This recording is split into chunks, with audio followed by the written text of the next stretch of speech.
This is Algebra 4-2, similar figures. What we're going to do is we're going to take a look at similar figures. Similar figures means that all the angles are the same size, but the lengths of the sides are not the same. So we have angle A right here is congruent to angle F. So that looks like this.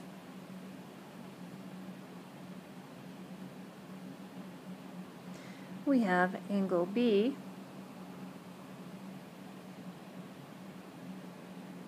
is congruent to angle G.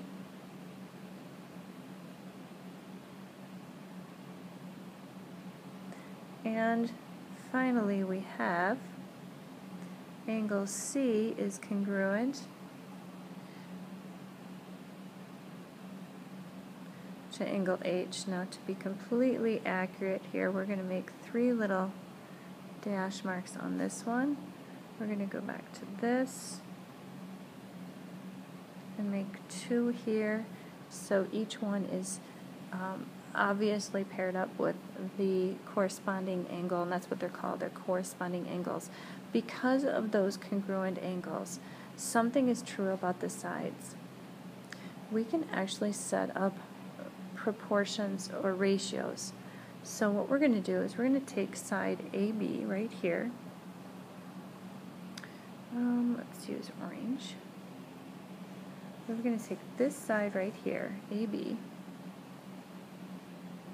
and we're going to put that over its corresponding side. Since A corresponds with F and B corresponds with G, then the corresponding side to AB would be FG. So corresponds with that, and that sets up a proportion with some of the other sides. So we're going to set it up with AC. That's right there, over FH. So that's one congruent proportion. And what happens then is when we have a side that's missing, we can find that using a proportion. The other thing that's true is BC has the same value when you put it in a ratio over GH. So now what we can do is we could, we could use AB over FG equals AC over FH and scribble this part out. Or we could use AC over FH equals BC over GH, or we could use AB over FG equals BC over GH.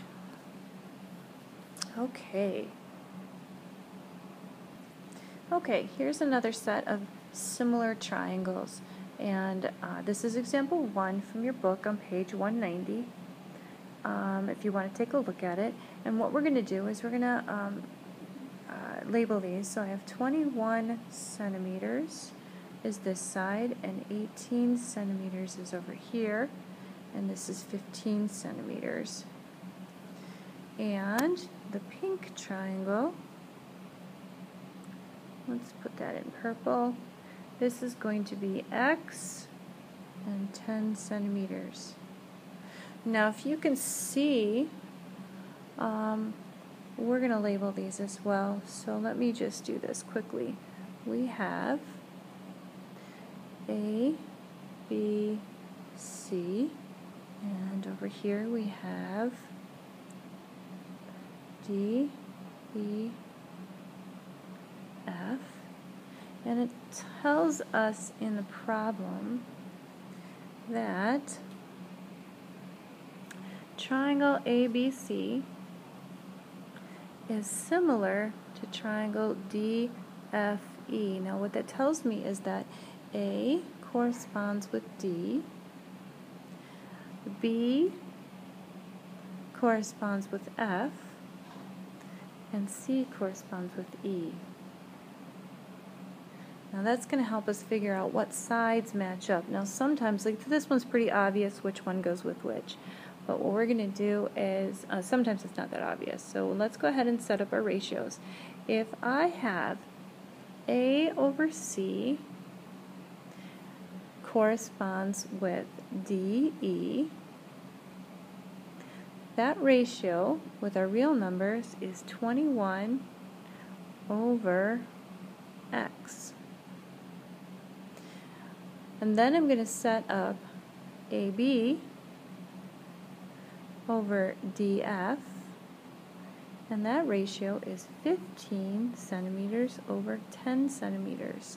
But do you remember how this in similar triangles is equal to this? Which means I have 21 over X equals 15 over 10. And guess what this looks like? The problems we have been doing for the last 2 days. So these are fun colors here to work with, so let's try this. We're going to take 21 times 10, and that equals 15 times X. So 21 times 10 is 210.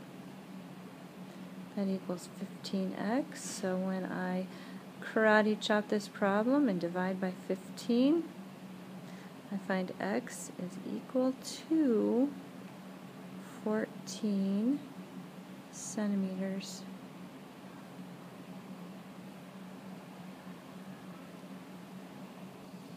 Okay, we have example 2 here, and this is a real life example. We have a tree. We don't know how tall the tree is. That's what we want to find out. It says a tree casts a shadow 7.5 feet long. A woman 5 feet tall casts a shadow 3 feet long. How tall is the tree? So here's what we have. We have some ratios going on. We have the triangle there and the triangle there, and they're really similar even though my drawings are terrible. But what we have is we know that she is 5 feet tall. So what I can do is I can set up this side, which is similar to this side. So I'm going to put 3 feet over 7.5 feet. And this is the, let's do this. Here's the woman, and here's the tree. And this is the shadow, and we're going to set it up with the their real life heights. So here's their heights. We know the woman is 5 feet, so we can put that here. And the tree is what we want to find out, so that's going to be our unknown. And now, hey look, it looks just like the problems we've been doing all along. So we're going to take 3 times t over here, and that equals 7.5 times 5. And 7.5 times 5 is 37.5. That equals 3t. And I can karate chop this. Divide by 3. Divide by 3. How tall is the tree? The tree is 12.5 feet. Okay, here's our final example, and this is from the real world as well. It's a map. It's a scale drawing of the city of San Antonio. If the scale of the map is 1 inch to 10 miles, what that actually means is that for every 1 inch on the map, it is equivalent to 10 miles in real life. We are going to approximately find how far it is from the red pin right here, which is the downtown central location of San Antonio, to the black X, which is on Woodlawn Lake, if you can see that. We want to see how long it is if we were to fly straight from downtown San Antonio to Woodlawn Lake. The purple line is 4.125 inches long. That's going to give us the information we need to set this up.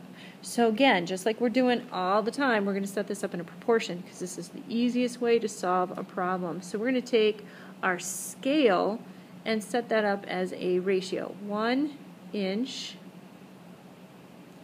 over 10 miles.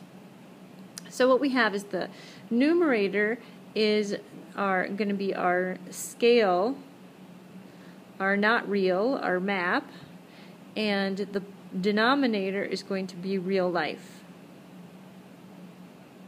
So here is our scaled ratio, and now we're going to take a look at what we're trying to measure, which is from the red pin to the black X, and that is 4.125 inches on the map. So that's on my scale, so I'm going to put that up here.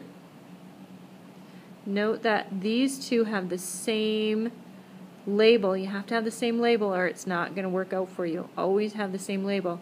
And what we're going to do is we're going to find out how long it is, the distance, and our answer is going to be in miles. So we're going to go ahead and cross multiply again. So we have 10 times 4.125. That's an easy multiplication. We just move the decimal over one place and we get 41.25 equals 1 times d, and 1 times d is already just d. So we just did our work. The only thing left to do is label it. Now what is our distance in? It's going to be the same label because it's real life here in miles. So we're going to have 41.25 miles is how far it's going to be to get from downtown San Antonio all the way over to Woodlawn Lake. And this is it. That's all there is for today.